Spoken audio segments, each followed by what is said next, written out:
Foundry refresher for F2P slash old but low budget.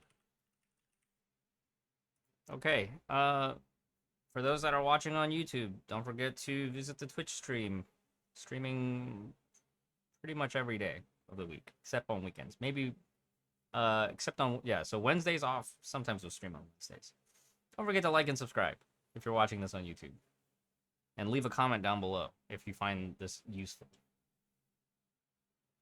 So we have an interesting case study here on the live stream right now, where a player who's been playing for a long time is struggling to even clear Red Lotus content. They've told me that they've been skipping SP gear, which, if you've been following my content for the last year and a half, I've been telling y'all to pull forward in the meta, right? Don't try to go for old meta, pull forward in the meta. Fragile and I have been pretty much saying this for a long time. Don't go out of your way to farm old stuff when you could be pulling for new stuff. So, skipping SP gear is generally not advised. The case where you would be skipping SP gear is if you're planning on collecting S ranks, because collection is more priority.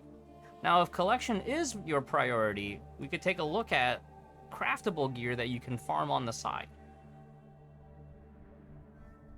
Now, I understand most players at this point will have finished farming their Lewin Hook and their G4.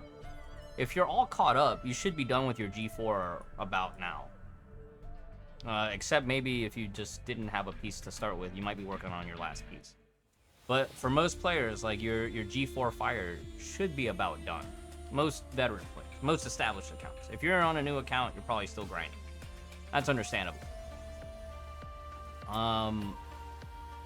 Here, let's filter by G2. G2 is where I'll start, because G2 has some of the most value. Apart from Thales TM, which is just a really solid 2-set for all charge attack and just general DPS, because it's all total damage. Actually, let me use this to filter G2. G2 has a wide array of relatively easier to craft support pieces that you can utilize in a variety of situations. The JST set, for instance, right? JST TM as a 2-set is really good. JST 3-set, if you want comfier plays. I can't show the T piece because I already own 3 copies of it. Gustav TM is another one for physical. JST TM for elemental. Beethoven MB, if you're still interested in trying to do like double S MA 0-second strats or 1-second clears, Beethoven MB is still quite handy to have. But Beethoven MB is also good as a placeholder for physical. Now, I bring these up, and these are just examples. There's other stuff like Tesla Band Top for physical, Tesla Band M for lightning. There's a bunch of other stuff here.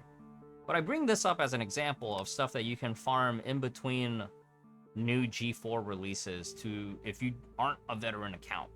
These are items that you can grind over time to fill in gaps in your gearing if you're not actively pulling for SP gear for whatever reason.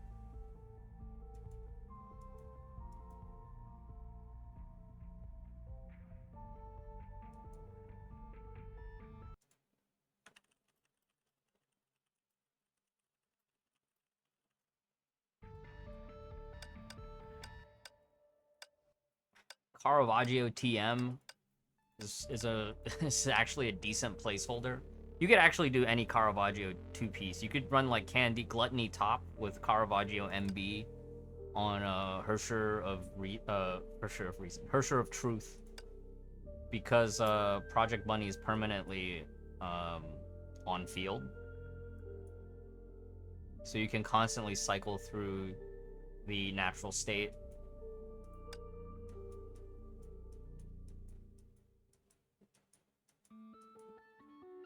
I know I bring up Irene TB often because it's a comfy set, but that one being a G3, it does take a bit longer to farm.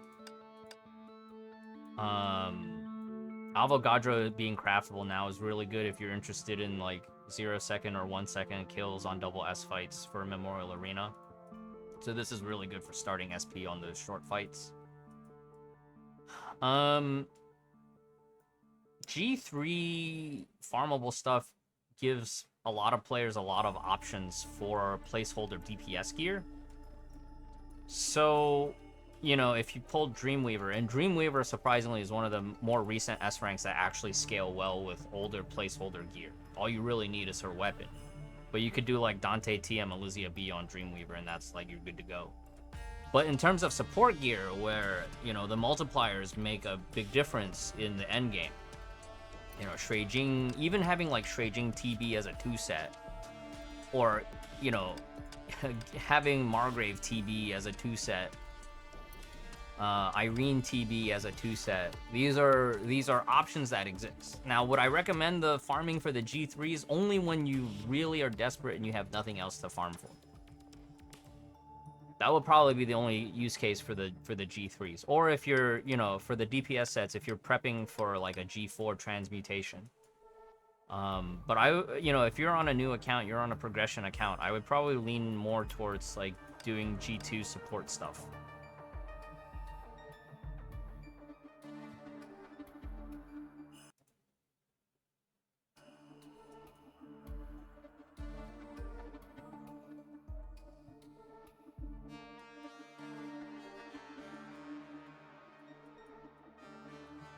So yeah, going down the list one more time. Thales TM, it's just a really solid 2-set for DPS. Beethoven MB. Now, remember, with Beethoven, it's specifically melee. So it doesn't help regular Elysia. It doesn't help Susanna. Susanna counts as bleed damage. Regular Elysia is range. HOV is also range. So if you're crafting Beethoven M, make sure you're, you know, remember that this is for melee physical only. Gustav TM as a 2-set, so that you get the enemy damage taken, while also having a buff of 10% physical. Now, the only problem is, because this is old gear, a lot of it is designed around quick swap rotations, so duration will be a limiting factor. Same as well for JST 2-set, which is why the B piece comes in as a comfort pick, because the B piece increases your field duration. At the beginning of the year, we did a demo where we ran Jade Knight with full Margrave and Cosmic. Margrave being a G3 set. And then we ran old meta Whelp 3 set on Hersher Reason and Pardo with JST 3 set. And that still cleared Nirvana at around like 450 to 470 disturbance. You know, and that's definitely way higher than what current Red Lotus is. So options exist. If you're skipping gear because you want to pull for S ranks, you know, this is what you should be farming on the regular in the off seasons when you're not farming for like the latest G4 set. Tesla Band is a great standalone pick. You know, you can use this to stack with a candy, or if you're running double candy, Gluttony top. If you're running double Gluttony for your supports, you know, that's fine. You can actually even use Tesla Band T as an on-field, as a placeholder for your on-field DPS. Tesla Band M is a great placeholder for lightning supports.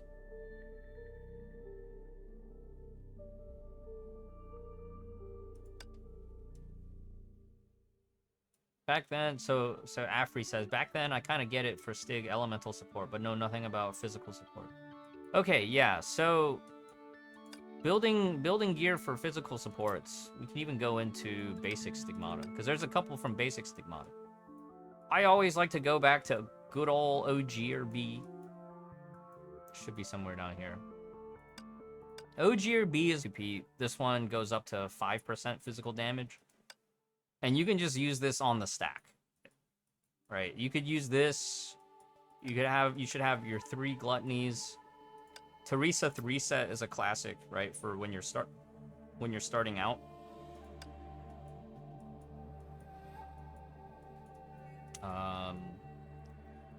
Gluttony doesn't have a cap on it anymore. So you can craft a gluttony a day. You just can't craft more than 1 a day, but it doesn't have a limit on it anymore. Let me see here.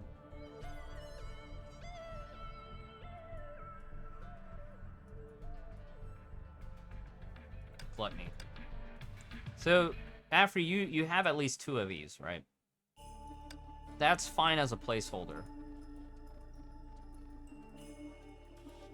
The problem with using Candy May Newt for sustained battles is that unless you're min-maxing and micromanaging the buff refresh, it's very hard to actually get bonuses from it. So unless you're playing at like a super high level, like unless you're using Candy May Newt on HOS who is able to refresh it from off-field, Candy May Newt is gonna get you less farther than you think it is. So what are some M pieces that you can use in the meantime then? Well, we've looked at, on the G2 side, we discussed Beethoven M for physical melee. But if you're going for more generic, then Gustav would probably be one of your next best options. And Gustav TM, even though it's a short duration, it's like only 8 seconds, it'll last longer than Candy May Newt, because Newt is only going to be 6 seconds. Shuijing TB is a really strong 2-piece. Conditional on QTE entry, though, but if you're running Prometheus QTE's in a lot. The only problem is Prometheus's animations eat up a lot of the buff time. Even the B piece alone is also really good.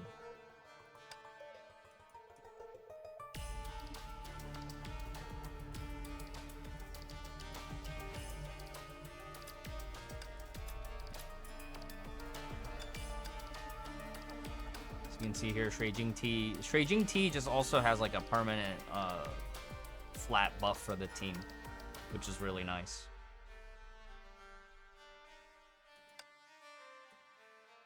So you can use that for permanent uptime over something like Candy. Because Candy requires the host to actually hit in order to spawn the Candy. So if you want a little bit less micro, you know, Shuijing T with a T-Band T, you're trading out more uptime for potentially a less bursty damage.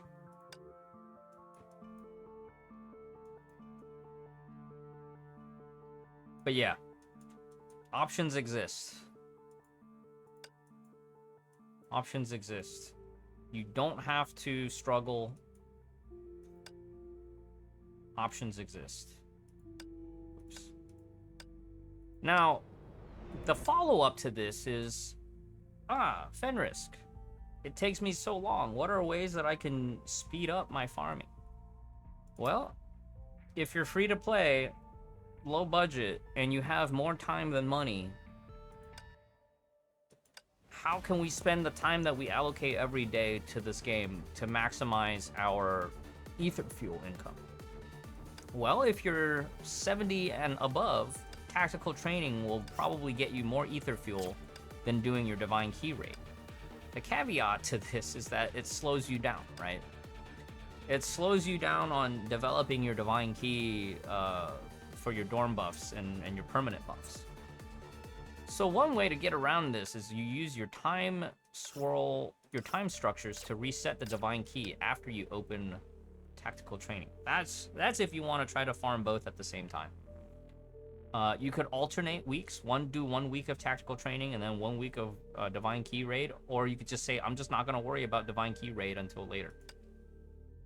So making sure you do tactical training Monday through Friday, it's not a lot, but it's better than nothing. And any random chrysolite you get, you can always use to recycle, right? You can always recycle stuff that you're getting for more fuel. So if we go to Foundry here, there's a recycle button, and you can turn old chrysolite into fuel. The shop also has chrysolite. If you're over on fuel but short on chrysolite to craft a specific piece, you can trade thereabouts. Now remember, the value of a currency or a material, the more that you have, the less valuable that it becomes. What's more valuable is what you don't have, right? So you'll have to weigh it for yourself. Can you spare the fuel? Is there anything you're saving up for? If there's nothing that you're saving up for, or like in my case, I've been farming fuel for years at this point. Ever since they switched over to the new system, I've been farming fuel. So I have so much fuel, I can easily just pick up whatever I need. That being said, the most common straightforward way is to make sure you remember to do your Mirage and not let your Mirage invites cap. You get 10 attempts total a week, right? Monday through Thursday, you get 1 ticket. Friday, Saturday, Sunday is 2 tickets per day, up to 6. So 4 plus 6 is 10. So 10 attempts. And then, of course, if you have Time Swirl Passes, which, you know, at the beginning of every patch, you get a bunch.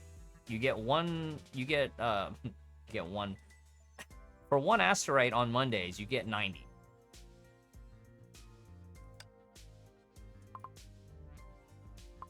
Right, weekly, you get 90 for 1 asteroid. And then every version, you get 1,000. But these are bought with time structures. And then every week, you can use your Armada Ranger credits, and you can buy up to 20 additional. Now, if you're really desperate, you can spend crystals. I don't recommend this ever, because you need to save your crystals for new stuff.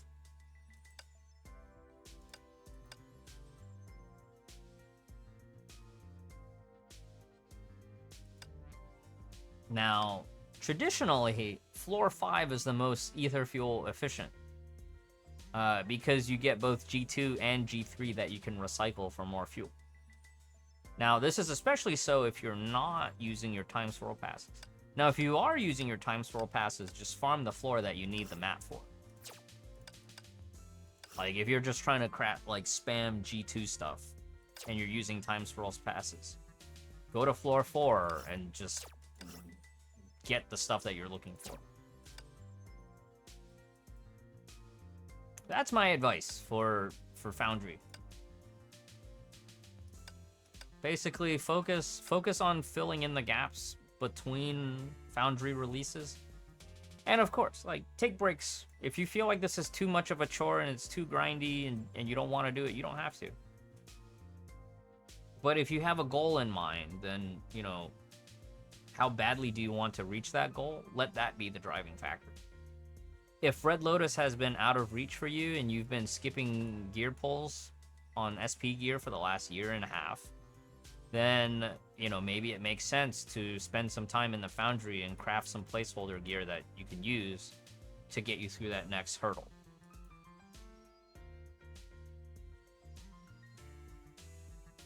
I was on Sinful, and my mindset is why I need to pull craft support gear while my full set S-rank DPS can clear anything. I guess I'm regretting now. Yeah. So, you know, your goals have changed, right? Affry, your goals have evolved.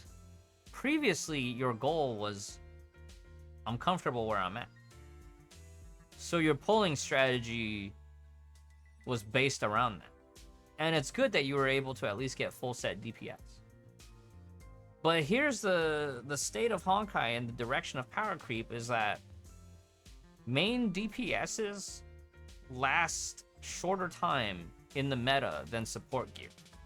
Support battlesuits and support gear last a long time. Even if you get a support set late, those support pieces can probably hold you over, you know, two jumps in that same category. Like, look how long Turgenev lasted. And even within the same vein of Turgenev, JST still clears in that same vein.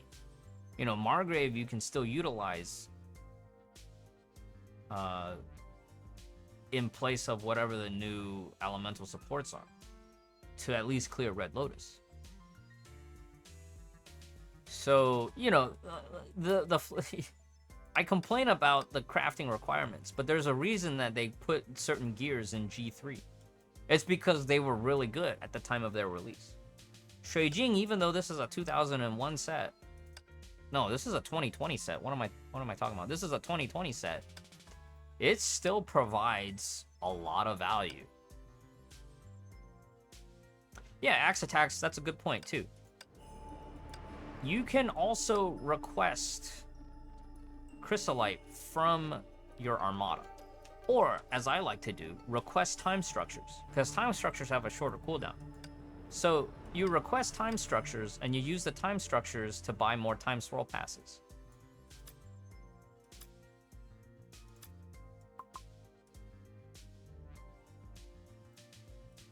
There's a whole system of like time structure trade chains too, where, you know, if your Armada is savvy enough, you can actually generate more Ranger credits, which is your Armada currency, than you spend by like having one person constantly request a time structure, and then as soon as the next person donates one, they request one. That's a whole system. I know Repulsion does that, because when my SCA account, when I was managing the SCA account, you know, that was in Repulsion, like they had this whole thing in their Armada Discord. It's like, don't break the time structure chain. So that's another option too. But yeah, I right now I sent the mail to my Armada, like, if you still need G4 stuff, request it. I'll donate.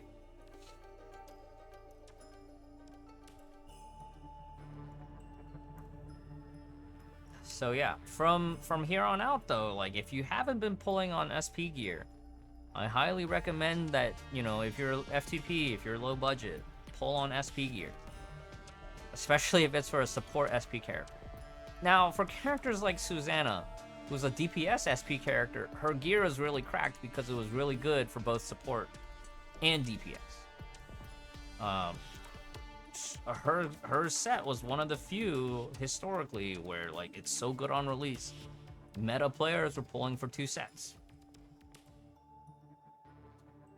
But you could have also skipped because you wanted to guarantee the Prometheus gear. I've demonstrated on my F2P account earlier this year that, yeah, you can still get by if you skipped Aladdin. Even though Aladdin was crazy good, I wanted to make sure I could get Prometheus gear, even though right after we pulled for Prometheus gear, we retired the account. But it's doable, you know? On the NA F2P account back in 2022, 2021, we skipped Turgenev and we made do with Irene TB. For all the way up until Turgenev was in Battle Pass. Completely doable. But last year on the F2P account, I did roll for Bastet and I did roll for Griseo gear. I skipped Echoes of Paradise, which I ended up having to get Echoes on the rerun. And Handle was craftable, so that, you know, I was able to save crystals there. But, you know, I looked at what Griseo did, and then what Bastet. I probably could have gone by without Bastet, because Bastet had some weird requirements on it, but I wanted Piranha, and so we got Bastet on the way. It wasn't a bad deal, you know, it was not a bad deal at all. But on the NA account, you know, we skipped Ichan gear and did just fine. So, you know, the more SP gear that you invest in, it lets you skip other SP banners.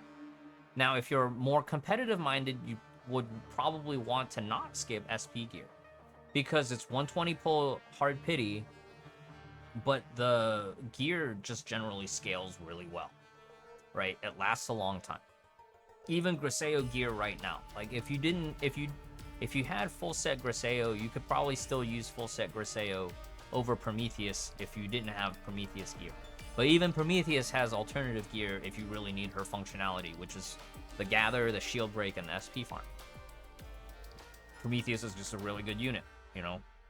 And if I had to run Prometheus without, you know, full gear, I would probably throw on like GTX or Cosmic and then just run T-Band T with Gustav M. Gustav MB, or, you know, T-Band T, Shuijing MB, Shuijing TB with Gustav M. There's a lot of scuff placeholders that you can use, and it should be enough to get you through Red Lotus. And that's kind of where I expect for most players that are more more casual minded about Honkai 3rd. Like eventually, even if you're not hyper meta, Red Lotus should kind of be your final like comfy zone. If you want to really min-max, you can probably eventually get to Nirvana Red Lotus bouncing as an F2P over time. But I feel like, 7% MA and then Red Lotus Abyss is probably like the F2P target for accounts that are like, 8 to 15 months in. I think it's pretty achievable.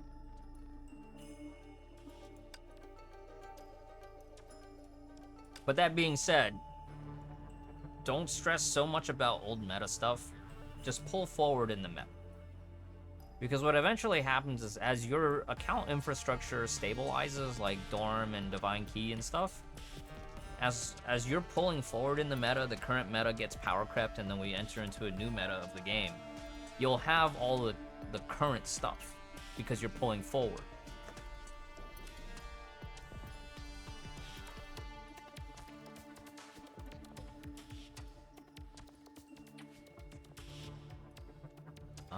And that being said, next patch will be a great jumping on point if your account is newer, right? Because Luna offers lightning DPS, but also has some support utility that's honestly better than what I expected out of version 1. Because version 1, I was like, oh, she supports, I didn't know. And then as some of the more like meta coverage channels had more info, it's like, oh yeah, well, of course.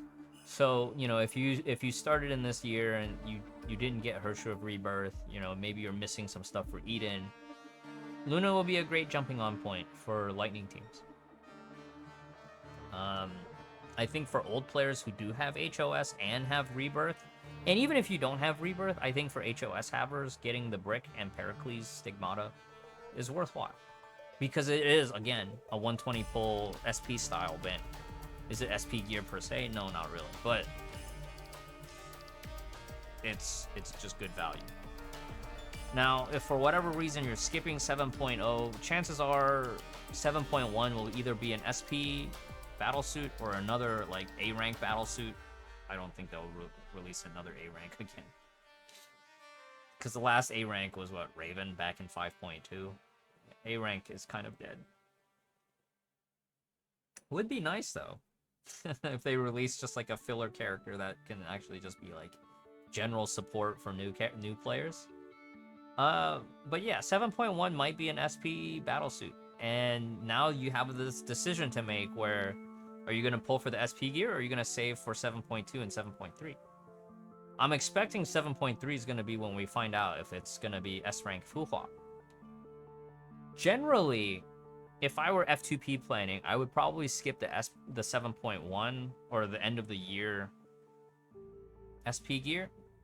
Because like I-Chan gear, for instance, it was good, but it wasn't like you couldn't get by with placeholder, right? You could definitely cope with placeholder. And I've demonstrated that on my old account, on my old NA F2P account and stuff.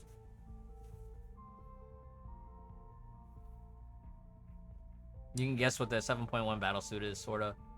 Probably a Griseo battlesuit, right? Probably a Griseo battlesuit. If it's an S rank, I would probably say unless she's your favorite character, I would skip if you're F2P low budget. If it's not an S rank, definitely build her out all the way as an SP battlesuit. And then Fragile used to say, with SP gear, don't try to snipe the weapon. I've gotten lucky in the past sniping the weapon for an SP battlesuit. Fragile would say all or nothing for SP gear. I'm 50-50 on that. I think, you can always try your luck if you're not risk averse, but if you are risk averse, it's better to save. In before New Griseo is still an SP suit? Yeah, maybe. But my general planning thought process at this point, and this is kind of like bonus content for this, because this is mostly a video about how to maximize your experience by using free-to-play farmable stuff. I always feel like in a game like this, you know, if you are committed to playing this game long term, if it's farmable, you might as well farm it. The only problem now with Honkai 3rd is that Hoyoverse has cannibalized the amount of time that you have to dedicate to this game with its other games like Genshin and Star Rail, if you're playing both of those. Maybe some of y'all cut back. I know a handful of players that, you know, they quit the other games because they realized it was eating up too much of their free time. Makes sense. Makes sense. You know, I ended up dropping my second Honkai 3rd account to make time for Star Rail. That was the decision I made.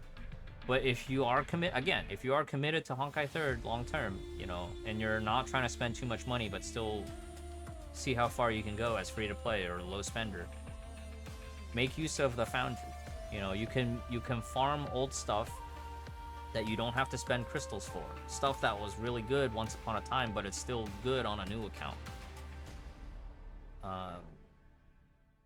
Definitely when there's a new G4 or a new G3 release, generally, like, those might be more priority. But in this situation, that, like, for this current patch, for instance, right? Even though Little Joys is new and it's really good for Siren, Little Joys, surprisingly, is not as good as the other G4s are in their respective elements. Because Little Joys happens to focus more on the ignite dot damage and some of the other stuff, right? Like weapon damage. The 3 set is good. 3 set is actually really good. But yeah, like, I think Marissa and Wyvern both had charts that showed the damage profile of Little Joys versus, like, the older sets on the different fire characters. So, whereas, like, Handle was just a raw damage upgrade in a lot of cases for, like, pretty much 80% of the lightning characters, with, like, maybe Aponia being, you know, you still need signature set for some unique mechanic.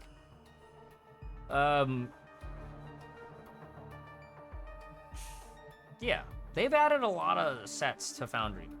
I will still, for my part, put on the survey that they need to nerf the time it takes and the cost of materials. So I'll do my part and still leave that feedback, you know, for the community's sake. But even though this system isn't perfect, it is a free system for players that are playing long term. So take advantage of it. Use it for all it's worth while you farm crystals for the next support gear that, you know, for the upcoming power creeps. And you can even strategize too. Like, you say, like, okay, well, right now I have decent Foundry gear for my elemental teams, so the next SP gear that I invest in will be physical SP gear. Or maybe you started playing at the end of last year or early this year and you got to pick up Aladdin and Prometheus gear. You could say, like, okay, well, my physical is set up now. My physical is set. I can focus on getting elemental support. You know, like, for players that were playing most of last year, you had a lot of options for ice, right? Because we had Pardo into Sushang. Well, actually, last year there was, like, one of every element. This year we had 2 physicals and 1 ice, right? Because Prometheus was physical right after Aladdin. Kiro is ice, and then but we had Trio at the beginning of the year. Trio kind of threw a wrench for a lot of people. Like, if you invested into Trio, you were set in a lot of different ways, and then if you didn't, you kind of had to cope and scuff along. It was a little bit painful if you skipped, especially if you skipped Truth. But that's another way to think about it. It's like, if you already have placeholder gear for a specific element that can let you cover that specific lane, you know, you can invest forward towards something that you don't have. Hey, Devil Master. You look at it, you look at Foundry like holiday gifts. You get something out of it every once in a while. Yeah. Yeah. And, like, you don't have to, if you're not sure what to farm, what I do for my weekly battle pass, I will either farm floor 5 physical, because there's a lot of collectible stuff that I'm trying to build, or I will farm, you know, like in this last 2 weeks, I was farming G4 mats in case anybody needed to collect, or farm some G3 stuff so that I can buy the affix rerolls. And that could be something that some of y'all don't want to play the affix re-rolling. You just farm floor 5 or floor 6. Get the G3 mats so you can just buy the auto re-rollers. They're not the best, but can save you some time, you know? Can save you some time that you would otherwise be spending a lot of time on. Yeah. So, hopefully those that are watching on YouTube found this helpful. Remember to like and subscribe and comment down below. And for those that are watching on Twitch, we will hang out for a little bit more on Honkai 3rd before we go do the dailies in the other Hoyo games.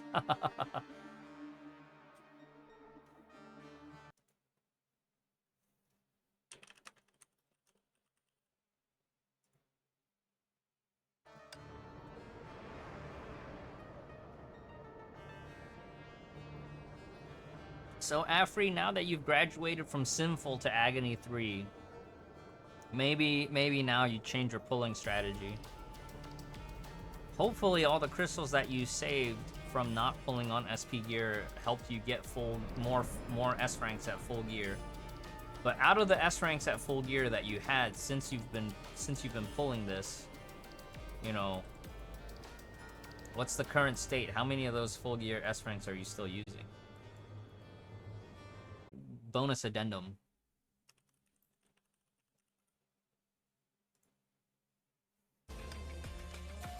Okay, bonus addendum to this talk about Foundry is utilizing Battle Pass on a budget account, right? How can you maximize returns on Battle Pass to help your account progression if you're on an F2P low budget account that is still like you don't have it?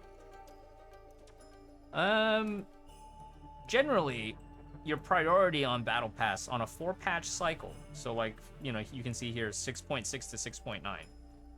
Generally, I would say probably unlocking an S rank if you are spending, right? If you're Knight and above on Battle Pass, getting the S rank for collection is probably really nice because a lot of these S ranks, though, you can play them in Elysian Realm, you can get some crystals back.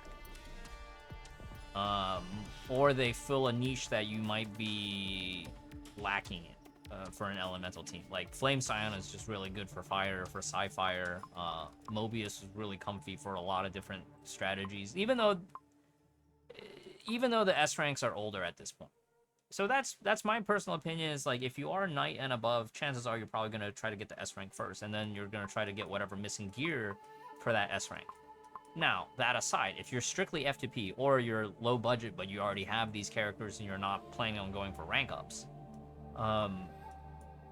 sometimes you can use Battle Pass to, again, fill in the gaps. Like this current Battle Pass, if you were building physical because you already had HOS and then Susanna came out, Holmes would have been a great pickup. Holmes TB or Holmes MB or Holmes 3 set, that would have been a great pickup.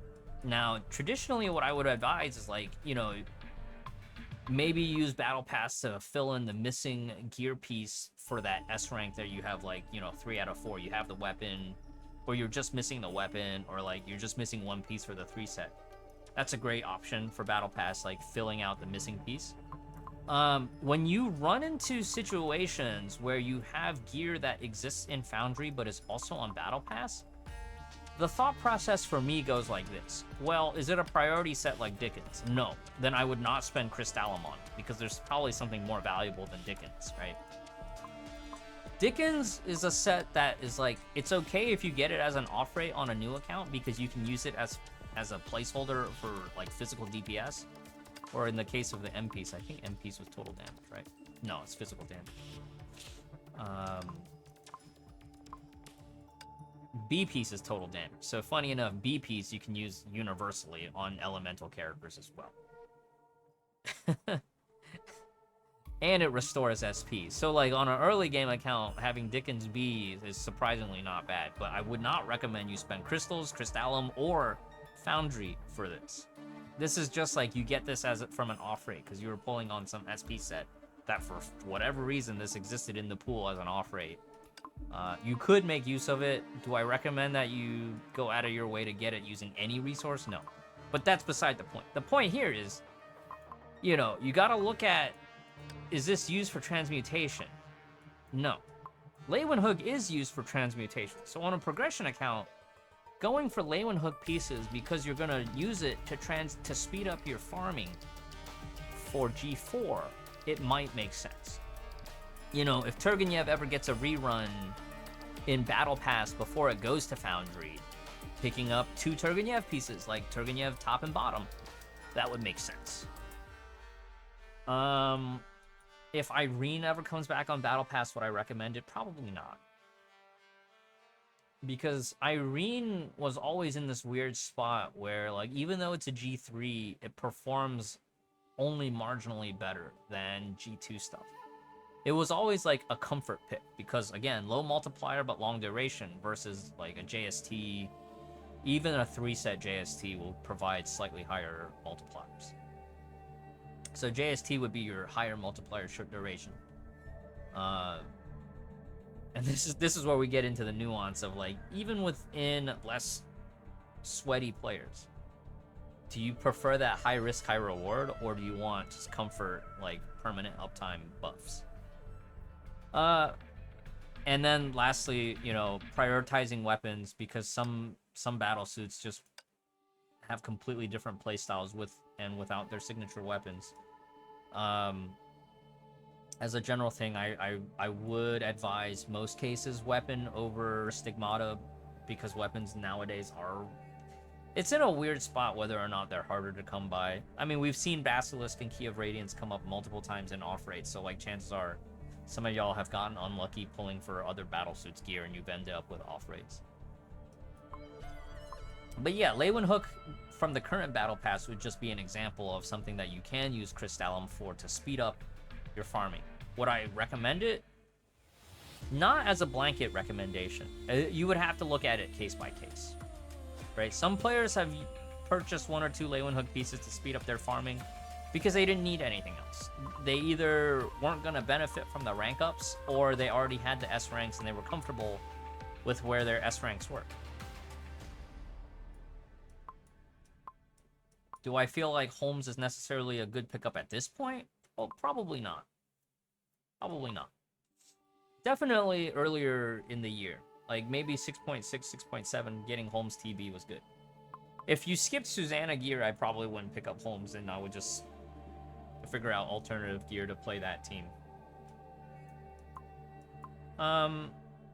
But the general idea is, if you are gonna pick up something from Battle Pass to shore up your support system, let it either be something that's not craftable in Foundry, or it's something that you're gonna use to speed up your Foundry farming, because you can transmute it into a G4. I honestly, off the top of my head, I don't remember what's upcoming on the next Battle Pass, but I think we looked at it in a previous video. So, I know Wyvern and Marissa probably already have it on their videos. You can always cross-check, and I'll look at it once it goes live.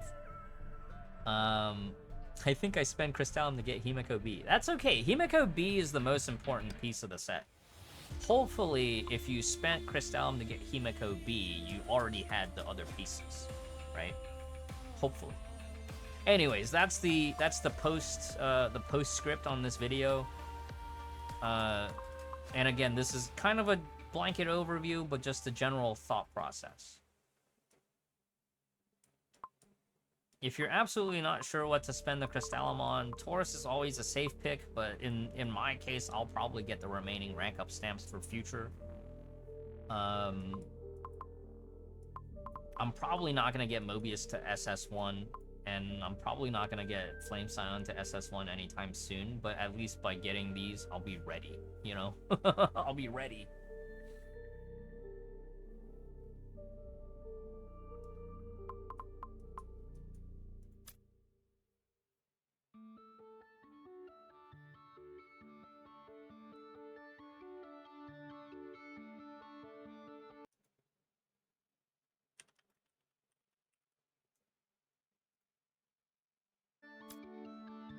Yeah, make sure you leave a comment below if you're watching on YouTube and you found this helpful. Luna to S2 though. I don't know if I can afford Luna to S2. We'll see.